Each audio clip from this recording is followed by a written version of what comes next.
Halo sahabat, Assalamualaikum. Apa kabar? Semoga sehat selalu dan senantiasa berbahagia. Terima kasih sudah subscribe dan selalu setia menyimak video-video SLMT TV.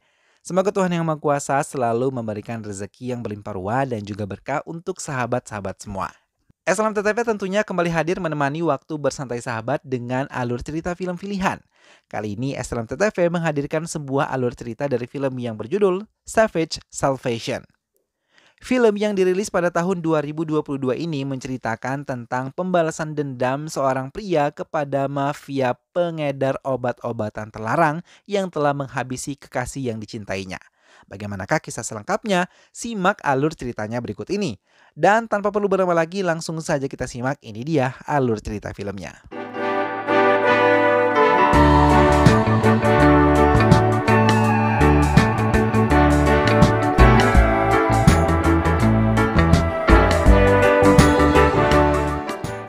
Di awal film, kita diperlihatkan seorang pria yang sedang disiksa oleh seseorang yang misterius. Kemudian diperlihatkan kembali pada 1 bulan yang lalu di mana ada seorang sheriff yang bernama Mike yang merupakan seorang sheriff yang sudah sangat senior dalam menangani kasus-kasus besar. Kita juga diperlihatkan dengan seorang pria yang bernama John dan kekasihnya yang bernama Ruby. Dengan perasaan yang gugup, John pun memberanikan diri untuk menyatakan cintanya kepada Ruby dan berniat untuk melamarnya. Mendengar hal itu tentu saja membuat Ruby sangat senang.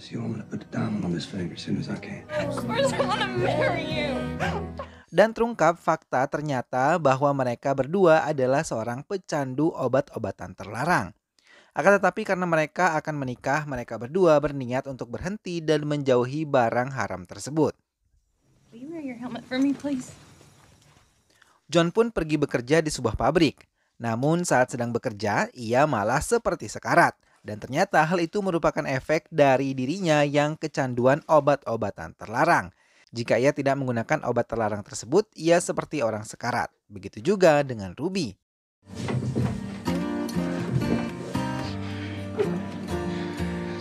Hari demi hari mereka lalui bersama. Mereka terus berusaha untuk bisa berhenti dari obat-obatan terlarang tersebut.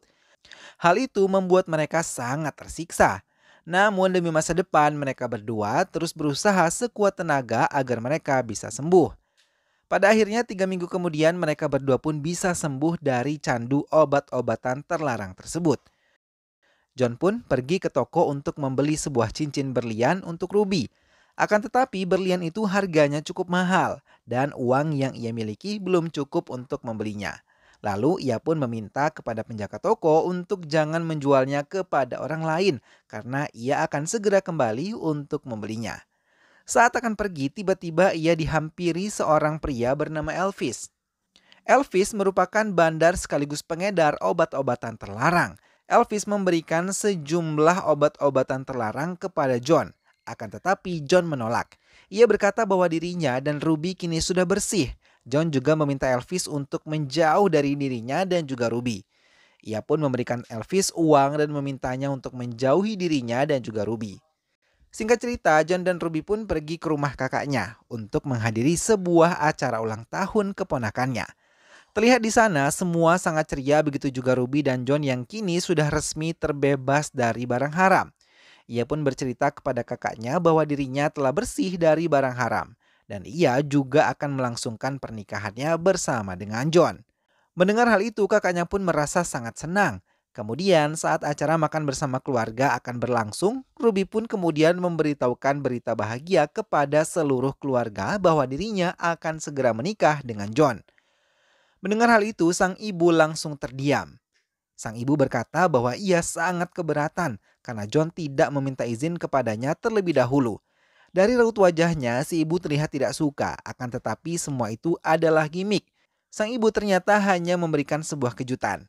Ia pun menyetujui pernikahan Ruby dengan John. Dan semenjak kejadian itu, mereka semua sungguh sangat merasa bahagia.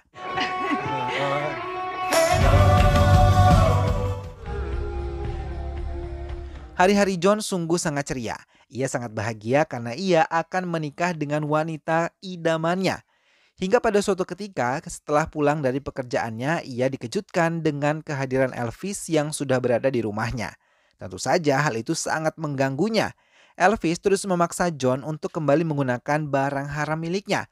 Namun dengan tegas John menolaknya dan ia pun mengusirnya. Ia juga meminta agar Elvis menjauh dari dirinya dan juga Ruby. Sementara itu, saat di perjalanan tak sengaja Ruby bertemu dengan Elvis. Mereka pun berhenti dan berbincang sejenak. Elvis terus menghasut Ruby agar Ruby mau kembali menggunakan obat-obatan terlarang. Si Ruby pun berusaha menolaknya, akan tetapi Elvis terus menghasut dirinya. Lalu ia pun memberikan obat-obatan terlarang tersebut kepada Ruby dan pergi meninggalkan Ruby. Ruby pun hanya bisa terdiam. Sesampainya di rumah, Ruby tidak menceritakan kejadian itu kepada John. Kemudian malam harinya, John pun mencoba merenovasi rumahnya sendiri. Setelah selesai, ia pun pergi ke kamar dan tidur untuk beristirahat. Keesokan harinya, John melihat Ruby sudah tidak ada di kamar. Namun saat ia pergi keluar rumah, ia dikejutkan dengan keadaan Ruby yang sudah tak sadarkan diri akibat menggunakan obat-obatan terlarang yang diberikan oleh Elvis. Hal itu membuat John sangat sedih dan terpukul atas kematian calon istrinya tersebut. Hey, Ruby, come on. Come on, baby. Come on. Come on, baby. No, don't do this, baby. Come on, don't do this. For theirs is the kingdom of heaven. Sementara itu di sisi lain keluarganya sedang melakukan pembaptisan anak kakaknya si Ruby.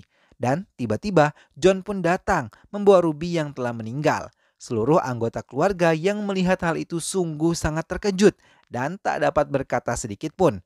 John membawa mayat Ruby ke sungai. Ia berkata kepada pendeta bahwa keinginan terakhirnya yaitu dibaptis di sungai ini.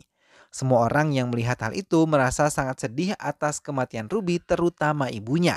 Lalu John pun memutuskan untuk pergi membalaskan dendam atas kematian kekasihnya itu. Singkat cerita, setelah kejadian itu, Sheriff Mike pun datang ke TKP untuk menyelidiki penyebab kematian Ruby.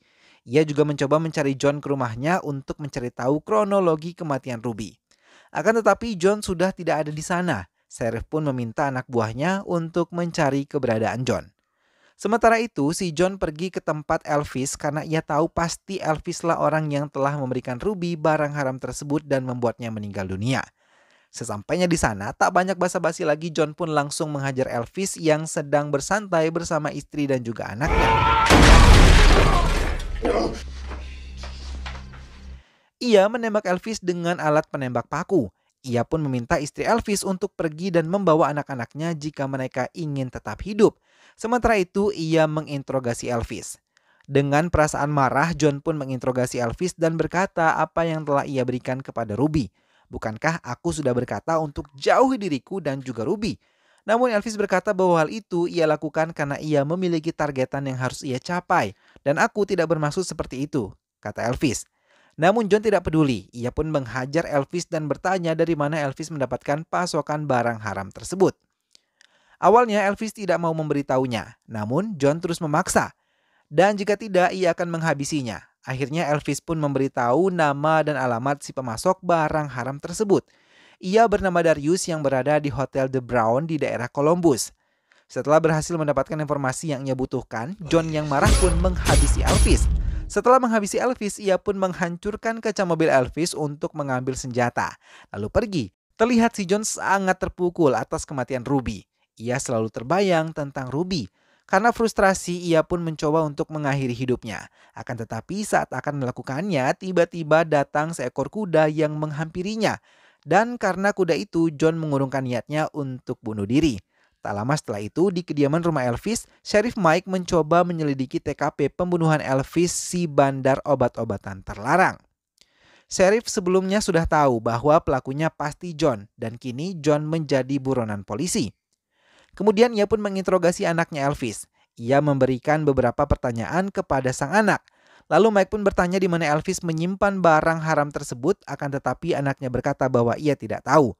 Mike pun menggeledah seluruh ruangan Elvis untuk mencari barang haram yang Elvis sembunyikan. Setelah lama mencari, pada akhirnya mereka pun berhasil menemukannya. Sementara itu, John pun pergi ke Hotel The Brown untuk mencari seseorang yang bernama Darius. Sesampainya di sana, ia pun langsung masuk ke dalam hotel.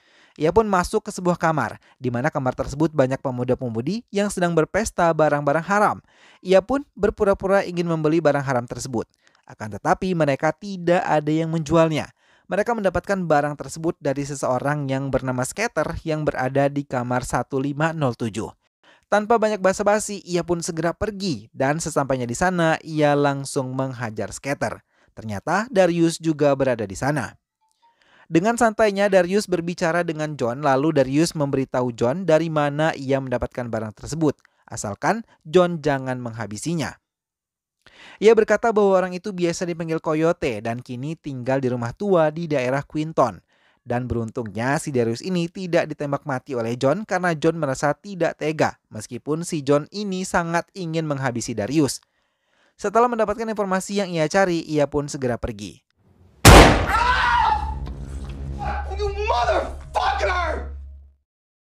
Tak lama setelah itu, Sheriff Mike pun datang ke lokasi hotel.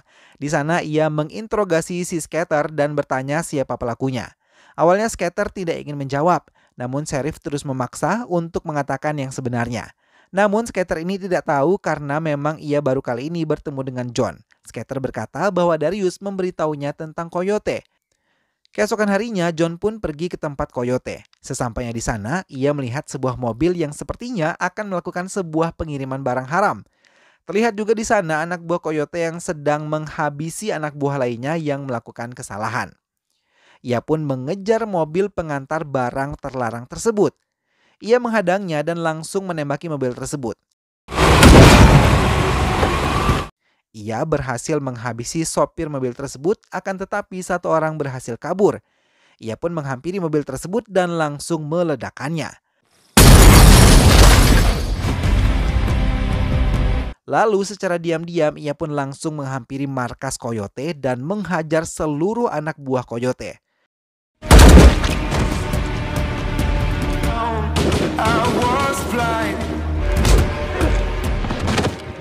Namun salah satu anak buah Coyote itu berhasil kabur. John pun segera mengejarnya ke hutan. Lalu anak buah Coyote berusaha menelpon seseorang untuk meminta bantuan.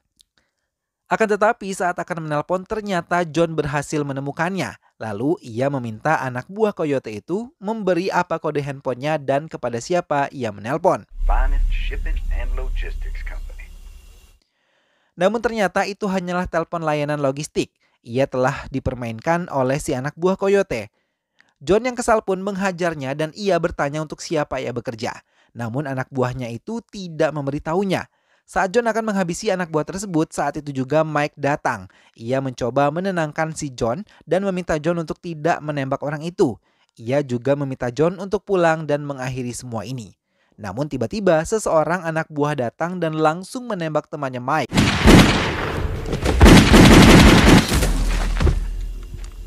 Seketika John pun langsung menembak orang tersebut, begitu juga Mike yang terpaksa menembak mati anak buah Coyote karena ia menyerangnya. Kemudian Mike pun meminta John untuk membantunya menyelamatkan nyawa temannya. Ia pun melihat sebuah mobil dan memberhentikannya. Mike pun membawanya pergi ke rumah sakit. Talk to me.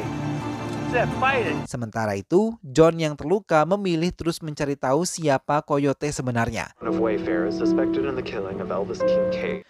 Kemudian ia datang ke tempat Peter, yaitu suami dari kakak Ruby. Peter bercerita panjang lebar tentang dirinya dan terungkap fakta bahwa ternyata Coyote yang selama ini ia cari adalah Peter, suami dari kakak Ruby sendiri. John pun mengeluarkan jarum suntik dan meminta Peter untuk memakainya, supaya ia bisa merasakan apa yang Ruby rasakan. Ia tidak akan pergi sampai Peter memakainya, namun Peter malah menembak John. Dan perkelahian pun terjadi antara Peter dan juga John.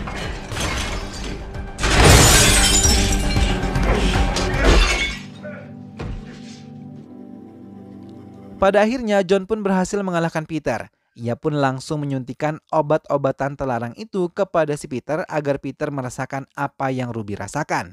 Seketika Peter pun meninggal dunia. Film diakhiri dengan si John yang datang ke sungai di belakang gereja untuk dibaptis kembali dan film pun selesai.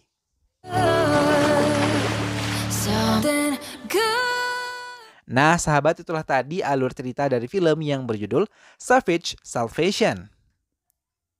John akhirnya mampu membalaskan dendam dari kematian sang kekasih akibat ulah kakaknya sendiri. Bukan hanya itu, ia bahkan berhasil menghapus sindikat pengedar obat-obatan terlarang di tempat ia tinggal. Mudah-mudahan sahabat semua terhibur setelah menyimak alur cerita film ini dan sampai bertemu kembali di alur cerita film-film selanjutnya. Ingat untuk selalu dukung SLMT TV dengan cara klik like, comment, share, dan juga subscribe. Jangan lupa jaga kesehatan dan wassalamualaikum.